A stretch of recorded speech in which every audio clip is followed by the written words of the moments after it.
Okay folks, welcome to Dark Corners on NewsDecoded. Let's get straight to it. Word on the street is, Donald Trump is absolutely steaming mad. And get this, Attorney General Pam Bondi is supposedly faking an illness to skip out on a human trafficking conference that happened yesterday. Makes you wonder, right? And as we've been covering here on NewsDecoded, Jeffrey Epstein's main lawyer for years, Roy Black, suddenly died. Now check this out. Trump's DOJ is set to sit down with Ghislaine Maxwell today. This is after Congress told her she has to give a deposition. Something's cooking. Maxwell's lawyers are saying they're going to see how this meeting with the DOJ goes. Then they'll figure out how she's going to handle that deposition the House of Representatives wants because of their subpoena. It's all a big chess game. What's more, the Wall Street Journal just dropped another big story. They're saying that way back in May, Trump was told his name was all over the Epstein files. And get this, that's supposedly when Trump came up with the idea to say it was all a hoax, and his name just popped up a lot. Trying to spin things maybe? Then you've got Trump in July, when he was point blank asked if he knew his name was in the Epstein files. And Trump said, nope, never heard about it. But that's the opposite of what the Wall Street Journal is now reporting. Someone's not telling the whole truth. And can we talk about South Park? They absolutely ripped into Trump. Did you see the episode where the AI Trump says, I'm Donald Trump and I have a tiny penis? They went there. But it's interesting to remember that South Park is on Paramount, and Paramount just got rid of Colbert and settled that lawsuit with Trump over the 60 Minutes thing. Maybe South Park felt like they could push the envelope, and South Park didn't hold back. They had Trump sleeping with the devil and hinted he was covering up the Epstein stuff, pretty much mirroring what's being said in real life. Let's break all of this down because there's a lot happening. Politico is also reporting that Trump is clearly furious. The White House is supposedly annoyed by all the Epstein news. But as Politico says, this is something Trump brought on himself. Then he put people in charge of the FBI and DOJ who had been talking about Epstein and making money off of it for years. You can't make this stuff up. Meanwhile, the files that are already out there show that Trump was super tight with Epstein. His name is all over the flight logs and in the depositions. Epstein was on Trump's plane, and Trump was on Epstein's plane. He's all over Epstein's little black book. Trump even called Epstein a great guy who likes beautiful women on the younger side. And he threw parties at Mar-a-Lago with Epstein and a bunch of young women or girls. The links are pretty clear. It gets worse. Mar-a-Lago was supposedly one of the places where Epstein and Ghislaine Maxwell would find the girls they were trafficking. Virginia Giuffre has said she was an underage towel girl at Mar-a-Lago when she was homeless. Then Maxwell allegedly took her to Epstein, who lived just down the road in Palm Beach. And then, according to Giuffre, Epstein trafficked her.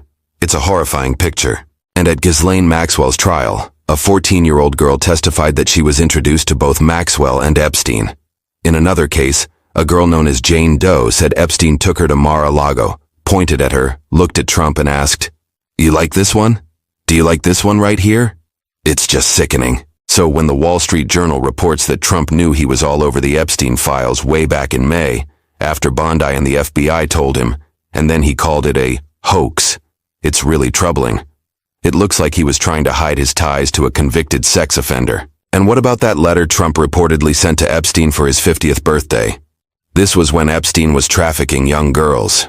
Trump supposedly wrote, "Enigmas never age. Our secrets shall always remain." Creepy, right? Now we're hearing that the lawyer for Epstein's victims says that leather-bound book with that letter is with the Epstein estate. That means it could be subpoenaed and might reveal even more about who Epstein was connected to. Things are definitely heating up. And speaking of subpoenas, isn't it interesting to see all the legal problems piling up for Trump? Maybe we'll finally see some accountability. The Democrats in the House did something pretty smart. We'll have more on this later on NewsDecoded. But they made the House Oversight Subcommittee vote on a subpoena, knowing some MAGA Republicans would back it. This wasn't just about getting Ghislaine Maxwell's deposition, which is why the DOJ suddenly wanted to meet with her before she had to talk to the House. No, the Democrats actually forced the MAGA Republicans to vote on subpoenaing the DOJ for the full Epstein files, and it passed 8-2. So right now, the DOJ is being told to hand over those files, and we know Trump's name is in there. Folks, can you see how this is all coming together? Trump definitely can. Here's what Trump was posting and emailing to his people all day yesterday. Don't worry, I signed up for his email so you don't have to. The email subject was just, Obama. Then he wrote, irrefutable evidence. This is the truth. From the President of the United States. He went on to say, Obama himself manufactured Russia, hoax. Crooked Hillary, Sleepy Joe, numerous others participate in this crime of the century. Irrefutable evidence. A major threat to our country. Read the truth below. Sounds like he's trying to change the subject. After that, Trump posted something with a quote from Tulsi Gabbard. New evidence has emerged of the most egregious weaponization of politicization of intelligence in American history. Per Donald Trump's directive, I have declassified a House Intelligence Oversight Majority Staff report that exposes how Obama manufactured the January 27th. It's not really clear what he's talking about, but it looks like another attempt to point fingers. By the way, we all know Trump likes Putin, and his own Secretary of State's Senate Intelligence Committee, headed by Marco Rubio, found that Russia did try to mess with the 2016 election. That's the same election Trump won, so his attempts to say it was all a hoax are pretty weird. Look at this chart they made. Doesn't it remind you of that Always Sunny in Philadelphia episode? You know, where Charlie in the mailroom, who can't read so well, thinks there's this big conspiracy with a guy named Pepe Sylvia because he misreads Pennsylvania? He's running around yelling, Pepe Sylvia, who is Pepe Sylvia? That's what Trump looks like right now, trying to distract from the Epstein files. It's the same level of crazy. And let's just say again how savage that South Park episode was. Seriously brutal. It might be one of the biggest cultural smackdowns of Trump we've seen. They held nothing back, and a lot of people are talking about it. Remember that video from July 15th where Trump said, no, Pam Bondi never told me that I was on the list. That never happened. That's the opposite of what's being reported about Bondi telling him back in May. His denials just don't seem believable anymore. Let's roll that clip from July 15th again. Listen carefully to what he says. Play clip. He's clearly trying to act like he doesn't know anything about his name being in the Epstein investigation. But what we're hearing now tells a different story. Our main editor here at NewsDecoded, Mark Phillipson, has a pretty interesting take on that meeting between the DOJ and Ghislaine Maxwell's lawyer. Mark thinks three things will probably happen. 1. The DOJ will say Maxwell totally cleared Trump. 2. They'll lie and say they didn't make any deals with her. And 3. Any deal they actually made will happen right at the end of Trump's time in office. Sounds a bit shady, but maybe that's how it'll go. And speaking of Pam Bondi, here's the part where she supposedly faked being sick at that human trafficking conference she was supposed to speak at. She said her cornea hurt so much she couldn't go. A torn cornea at a big human trafficking event? The timing seems a little suspicious. Play clip. Convenient, right? Also, check out this deposition video about Epstein that just came out. When they ask him about Trump, he takes the Fifth Amendment, his right not to incriminate himself. Think about that. What does it mean when someone won't answer questions about another person and instead says it might hurt them legally? Play clip. It's not exactly a no, is it? Trump's answer to all of this is, don't worry, I'll find the grand jury stuff and release it.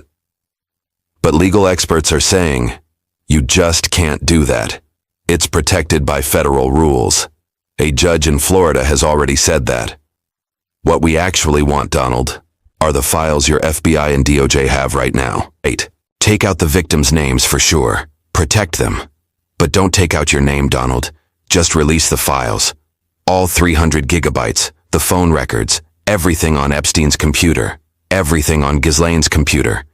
Get rid of the victim stuff, definitely. But show us the rest. Let's see what the FBI witnesses said. Let's hear the recordings. Put it all out there. We're not falling for your grand jury distraction. Oh, and then there's this interview the DOJ is planning with Ghislaine Maxwell. We all know that's probably a setup. Her lawyer has already said they're going to see what happens with the DOJ meeting before they decide how to handle that House deposition. They're clearly trying to play things carefully. Just release the freaking files. That's what we need to see. All right, now let's look at Jeffrey Epstein's victim's lawyer. Here's Bradley Edwards saying he knows where that leather-bound book with all the letters is, including Trump's, and how to get it. Let's play that. Play clip. He's basically telling everyone how to find this important evidence. He says the people in charge of Epstein's money have the book, and thinks once they give it up, it should go to the Smithsonian as a piece of history. He says it will show who Epstein's best friends were, what letters his family wrote, and what other pictures are in there. Take out the victims' names, release the book, and let's get some transparency. Edward says he's just told the news, the House, and even the Trump DOJ where this birthday book is and who has it. He says the House just needs to subpoena it, and he believes the lawyers will hand it over right away. He says this whole thing could be solved fast if people actually want to find out what's going on. Oh, and by the way, Trump's numbers in the polls are tanking. Even in the Fox News poll, 54% of people disapprove of him, which is pretty bad. When you look at things like immigration, foreign policy, the economy, and especially tariffs and inflation, his numbers are even worse. People aren't dumb, Donald. We see what's going on. This whole Epstein thing kind of ties into all of this, doesn't it? The lack of honesty, the possible abuse of power, the feeling that some people are above the law, it all makes people distrustful. And when Trump acts like there's no inflation, that everything's great, it just doesn't match what most people are seeing. We live in the real world, not in your made-up one. We know what's happening. Oh, and here's something else important. The Washington Post is reporting that Pete Hegseth's signal messages came from an email that was marked secret. That's the opposite of what the Trump people have been saying, that nothing classified was involved. We know he was texting about war plans on Signal. We've seen the messages. They were about military stuff. So, who are we supposed to believe? And did you catch Trump's terrible showing at that AI conference? It was so weird. Republicans were trying to say it was a great speech about AI, but it wasn't. Trump was up there saying, "It's so uncool to be woke. It's so uncool to be woke." Seriously? Instead of talking about real problems, he's still going on about being woke.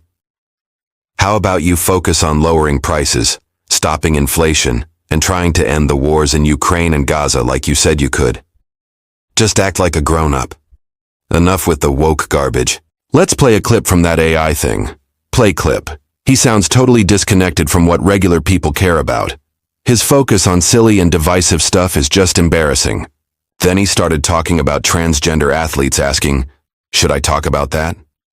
Then he made some really insulting and dumb comments about trans people lifting weights.